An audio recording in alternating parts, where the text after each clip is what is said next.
Okay. So what happened in the tetra molecules? Wow, what happened when tetra molecules forms and you want to polarize your bonds? Because in diatomic, it is quite possible to polarize it. All right. As you can see in the HF, in hydrogen and fluorine, when they combine together, so the dipole moment is towards the fluorine. So that is why partial negative charge develop on the fluorine and partial positive charge develop on the hydrogen. So this arrow symbolizes the means the movement towards the electronegative element. So let us talk about some arrows which symbolizes the direction of electron density. Okay. So the arrow which is present between this, with these two molecules, because they are showing that sum total of dipole moment, that where in which side the dipole moment is there. Okay, so this arrow shows that thing. So what happened? This arrow symbolizes the direction of the shift of electron density in the molecules. Note that the direction of cross arrow is opposite to the conventional direction of the dipole moment. Remember this thing, the direction of your crossed arrow. Crossed arrow means this type of arrow. Give me a moment, let me just show you. This type of arrow, this is a crossed arrow in which the pointed head moves towards the means like dipole, where the influence of dipole movement is more, and this part shows end part, the cross part shows the positive side. So if we take this crossed arrow, the end point represents the positive part where the partial positive charge is there, and then this right, the arrow corner of this arrow shows partial negative charge, which shows us the dipole, the direction of the dipole moment. But this is actually quite simple to find out the direction of movement or dipole movement in diatomic. But when we talk about the polyatomic, poly means more than two elements. Mono one, di is two, and when we move to the other numbers, it will, we just will write a simple word polyatomic, means which have different types of, means a large number of atoms. Okay. So in case of polyatomic molecules, the dipole moment not only depend on the individual dipole moment of bond known as the bond dipole, but also on the spatial arrangements of various bond in the molecule. So in such cases, the dipole moment of a molecule is the vector sum of the dipole moment of various bonds. As you can see in this diagram of H2O. In this diagram of H2O, we have central atom is oxygen and two attached species are hydrogen. Okay. So because of the the positive charge of hydrogen and electronegativity of the oxygen, partial negative charge develops over the oxygen. As let me just zoom in, and you can see it. But I'm not able to zoom it. So on the oxygen, as you can see, partial negative charge develop, and on both the ends, partial positive charge develop. Okay, and since we have two hydrogen molecules here, okay, so what happened? When the dipole movement will shift to each other. For example, these directions, these arrows from moving out of the oxygen, they shows the dipole movement, the influence of the dipole towards the hydrogen. And if we talk about like oxygen, so what happened? There is a specific dipole movement from oxygen to hydrogen, and that is why the net dipole movement will be 0, because since hydrogen have single atom to donate, means each and every hydrogen is donating single atom. Okay, means each and every hydrogen have one positive charge. If we talk about the oxygen, so since it is electronegative, it is accepting two electrons from two different hydrogens. So the negative part of this bond is quite larger as compared to the positive one. So if we have same type of force exerted from both the direction, what happened? In physics, we have studied the opposite, when force exert in the opposite directions, the net force will become 0. Because I am applying the same force on one object and you are applying with the same force on one object. So what happened? That net dipole moment or net movement will become 0. So same thing happened if you take the vector sum of this. So overall dipole moment, or in this case, will become 0. Okay, means will be like equal to 0. Not properly, but it's like nearly equal to 0. So in tetraatomic molecules, if we talk about the tetra, earlier we have studied about the diatomic. Now I'm just telling you about the triatomics, means tetraatomics, in which we have 3 attached species with 1 central atom. So BF3, what happened with the BF3? The dipole moment is 0, though at BF bond are oriented at an angle of 120 degree to one another. So when this BF3, for example, this my hand is B and I have 3 fluorine attached to it. So I have already told you that when the shape of the molecule decides, when the elements form, there is a specific repulsion between the lone pair electrons and the bond pair electrons. That is why they attach at a place where they feel minimum repulsion and maximum stability. Okay, so if this will be the structure of BF3, so there is a difference of 120 degree angle between all the fluorine atoms. Okay, so what happened? Means all the 3 are exerting equal force in equal direction. So same, the net dipole moment will be like sum of 0. The resultant will be equal because we have equal force in all the 3 directions. Okay, and let us talk about like NH3 and NF3. Both the molecules are pyramidal in shape. What is pyramidal? See, this is the central atom. We have 3 corners. I think you have seen pyramid in your library, in your laboratories, or in movies. The Egypt pyramids were like top and 3 sides. So pyramid will be like a same, means 3 when 3 faces are there and attached with a top. Okay, so the shape will be like pyramidal shape and with a lone pair of electron as nitrogen atom. And since nitrogen has a lone pair of electrons, so lone pair electron will adjust at the top of the pyramid, at the point of the pyramid, and the 3 hydrogen were attached with each other at an angle of 120 degree approximately. Okay, so what happened with this? Since fluorine is more electronegative than nitrogen, the resultant dipole movement will be towards the fluorine, and it shows greater dipole movement as compared to this ammonia. So if you want to just take a resultant, means if you want to difference between the hydrogen and nitrogen, so there is one factor which can affect it, that is the electronegativity of the fluorine. Since the electronegative element can pull the dipole movements towards itself. How? Because of its tendency to attract the electron towards itself. All electronegative elements can attract the electron, they can accept the electron. That is why the fluorine family, halogen family is the highly electronegative elements. So this is because in this case, NH3, the dipole movement due to the lone pair is in the same direction as the resultant dipole movement in NH bond, whereas NF3 in orbital dipole is the direction of opposite to the resultant of the dipole of 3 fluorine. The orbital dipole, because of lone pair, decreases the effect of net resultant force. Listen, in case of fluorine, what happened?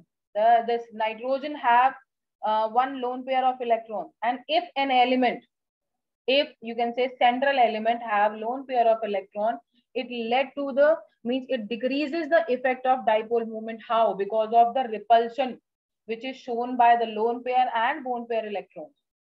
Bond pair electrons which are participating in bond formation. Again, I'm telling you the same thing.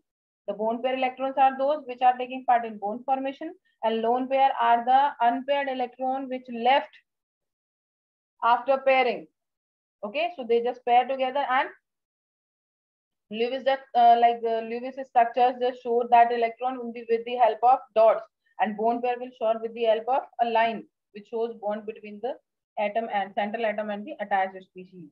So that is why what happened, there will be a low dipole movement in the fluorine, NF3. As you can see, this is the diagram. I think this diagram is visible to you all.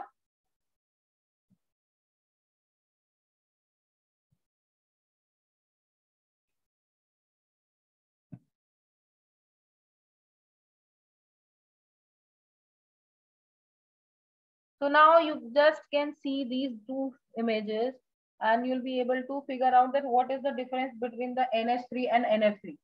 As you can see, the arrow shows, this cross arrow shows the dipole movement. Okay.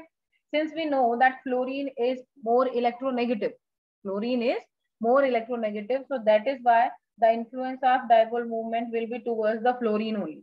Okay. And lone pair shows different dipole movement because nitrogen has lone pair in both the cases. Since three fluorine and three hydrogen are attached, so we had nitrogen has one lone pair electron. Since it also exerts some dipole movement, but it is quite less as compared to fluorine because fluorine are three and nitrogen has one pair of lone pair of electrons. Okay, and this structure is known as pyramidal. All bond pair electron makes the structure, form structure or decide the structure of your molecule. Okay, same with the when we go to the hydrogen, what happened? Hydrogen being means it is reactive, but since the size is small, okay, and nucleus can exert less force as compared to nitrogen because nitrogen has large number of electron as compared to hydrogen. So that is why it can shows it can pull the dipole moment towards itself. Okay, so what will be the resultant dipole? The resultant dipole is in NH3, the dipole moment is towards the nitrogen. But in NF3, because of electronegativity of fluorine, the dipole movement will be towards the fluorine only. All right. Now, next rule is the Fezan's rule. So just all the covalent bond have same partial ionic character. The ionic bond also have partial covalent character. As we know this thing that each bond has characteristics of some characteristics of other bond also. How? As if we talk about the covalent bond. So the covalent bond possess partial ionic character. Same wise, if we talk about the ionic bond, it possesses the partial covalent character. So what is the partial covalent character means? So it means like the partial covalent character of ionic bond was described by Fezan rule like this. The smaller the size of the cation, the larger the size of the anion. The greater will be the covalent character of an ionic bond. So what happens when cation and ion form? How cation and anion form? One is losing electron and one is accepting electron. The one is which is losing electron, its size decreases because its shell reduces. But the one who is accepting the electron, the size of that element will increase. Why? Because one shell or electron will be added to its cell. So what happened? As small as the size of the cation will be as larger as the size of the anion. And if that symmetry found in any type of combination, what will be the result? The greater the covalent character of an ionic bond, and it means that there is a covalent character. What is when covalent bond form means? Covalent bond form when one is donating electron and one other one is accepting electron. Okay, whether in ionic compound and whether in some other compound, property is same. But since this type of sharing, this type of transfer of bond is like forming in the ionic compound, so that is why ionic bond word is used there. So in case of ionic bonds, we use ionic compounds, we use ionic bond word, but the process is same. One is donating and one is accepting the electron. One is possessing positive charge and another one is possessing negative charge. Okay. So the greater of the charge of cation, the greater of the covalent character of ionic bond. So if the charge of cation will be increased, how charge of cation increases? Number of electron transferred or accepted increases. So what happened? Number of charge of the cation increases, the greater covalent character of ionic bond will increase. Okay. So for cation of same size and charge, the one with electronic configuration NS1 to DN NS0, the typical of transition metals in some polarize that one metal with a noble gas configuration NS2 2p6 means NP6 typically of alkali metals and alkali earth metals. So what happens if we talk about the covalent characteristics or means like electronic configuration? So what happens in the typical transition elements? The more polarization will be for the elements which do not possess like noble gas electronic configuration. Why elements combine? They combine to attain the noble gas electronic configuration. Okay, but when we talk about the alkali and alkali earth metals, there are the typical elements which can form cations, stable cations as compared to the other elements. So this was the theory or rules of the Faison.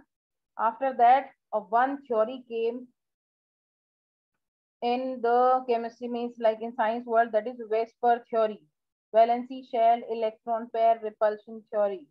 And this theory is quite important for you all, because this is the this is the game changer theory of chemistry world. So the full form of this theory is valency shell electron pair repulsion theory. Valency shell electron pair repulsion theory. So this was the theory that tells us about the electrons which are present in the valency shell, whether the bond pair electron, whether the lone pair electron, whether the unbonded electrons. Okay, so let us talk about the main postulates of Vesper theory. The shape of a molecule depends upon the number of valency shell electron pair around the central atom. Means shape which a molecule acquire or attain, it is actually depend on the total number of electrons which are present in the valency shell, whether they are bonded, whether they are non-bonded electrons. They both decided the shape of the molecule. Okay. Pairs of electrons in the valency shell repel one another since their electron clouds are negatively charged. So all the electron pairs which are present in the valency shell, they repel each other. Why they repel each other? Yes, why they repel each other? Because electrons are negatively charged particles. Because of the same charge, they repel each other. Okay. So these pair of electrons tend to occupy such a position space that minimum repulsion and thus maximum distance between them. I'm just telling you, I'm just repeating the same statement again and again. Why? What happened when electron feel repulsion?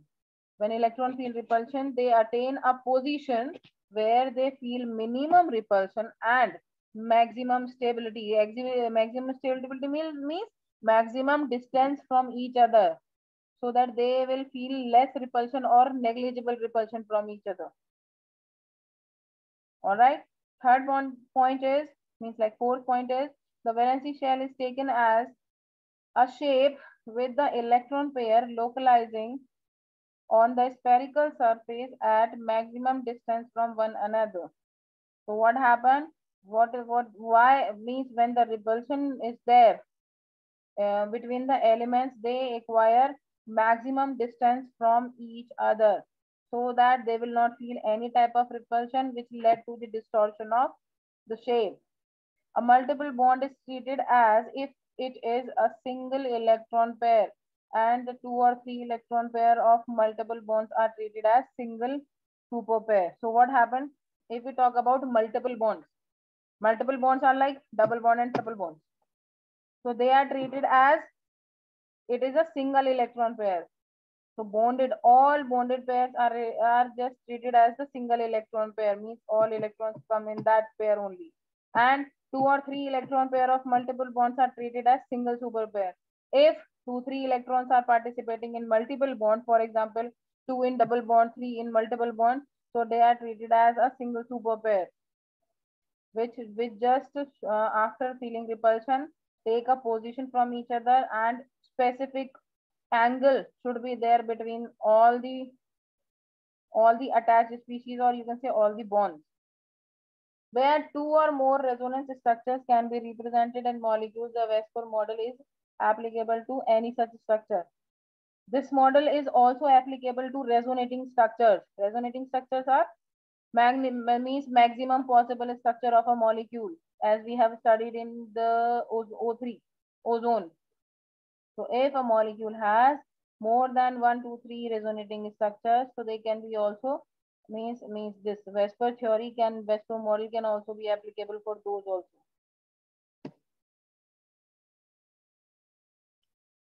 Next is the repulsive interaction of electron pair decreases the order. So what happens when the electron pairs feel repulsion. They just disturb the shape of the molecules or the order or arrangement of the bone pair and lone pair. You can take the screenshot of this because this is actually quite important for you, so that you can tell about the shape of the molecule. So how repulsion occur? See, repulsion occur between the lone pair and lone pair, LP and LP. Then फिर lone pair bond pair, and then फिर bond pair bond pair. So they are arranged in the decreasing order. So repulsion is there between the lone pair bond pair, and bond pair. It means all the electron pairs which are present in the valency shell, whether they are lone pair, whether they are bond pair, they experience repulsive force from each other. Repulsive force from lone pair, bond pair, and bond pair. For the prediction of geometrical shape of the molecules with the help of Westphal theory, it is convenient to divide the molecule into two categories. So as to predict the accurate shape of the molecules with the help of Westphal theory, they have divided all the things into two categories. First, molecule in which central atom has no lone pair. Central atom means with which all the attached species are attached, okay, are bonded. So they just divide one category, that in one category the central atom does not have any type of lone pair electrons. Second one is the molecule in which the central atom has one or more lone pairs. So these two categories have different shapes of the molecules. Means all the molecules or the compounds which are present, they are categorized into two basic categories so that they can predict their shape accurately. So all those molecules which have lone pair electrons are kept aside, and with the molecules in which central atom do not have any lone pair, they are kept aside. After that, the shape will be decided. So Westphal theory is used to predict the shape of the atomic models. There are different shapes such as tetrahedral, octahedral, linear, bipyramidal, triangular bipyramidal, triangular biplanar, or triangular bipyramidal. So these are the some examples of shape which you will learn when we go down to the chapter. So let us talk about the linear shape. Linear shape is when all your elements are arranged in a sequence. Linear is a simple word. Okay, one after one. When elements are arranged one after one. If we talk about triangular planar, so triangular planar will be like a tripod stand. Means this is a triangular but in a plane. So if you join all the ends of all the joint species together, so this forms a triangle on a plane. Plane means in like 2D. If I make a triangle by joining all the three corners, so it just make a triangle on a plane. Okay, next is tetrahedral. Tetrahedral shape is like three tripods. Three means, as I think you all have seen tripod stand. Tripod stand has three legs. So these three bottom makes the tripod stand, and the above is the fourth species which is attached as the top. Okay, so this is a tetrahedral shape. Now we'll go to the different shape. First shape form when the attached species have approximately 180 degrees apart from each other, and they shows linear. Example BF2, BeCl2, MgF2, MgCl2. Let us talk about triangular planar. Triangular planar will be like when the elements have like 120 degree. So you just take three fingers and stretch as you can stretch, and means like adjust your fingers at a distance of 120 degree from each other. After that, tetrahedral. Tetrahedral is, I think I've shown you this thing, three legs of tripod stand and one head. Next, triangular bipyramidal. Triangular bipyramidal means when we have means two triangles attached to one another back to back. This is known as triangular bipyramidal, and your Examples are PF5, PCl2, SBF5. Octahedral shape, when we have like 6 species attached to each other and make a octahedral when they attach. So that will be SF6, TEF6. Give me a moment.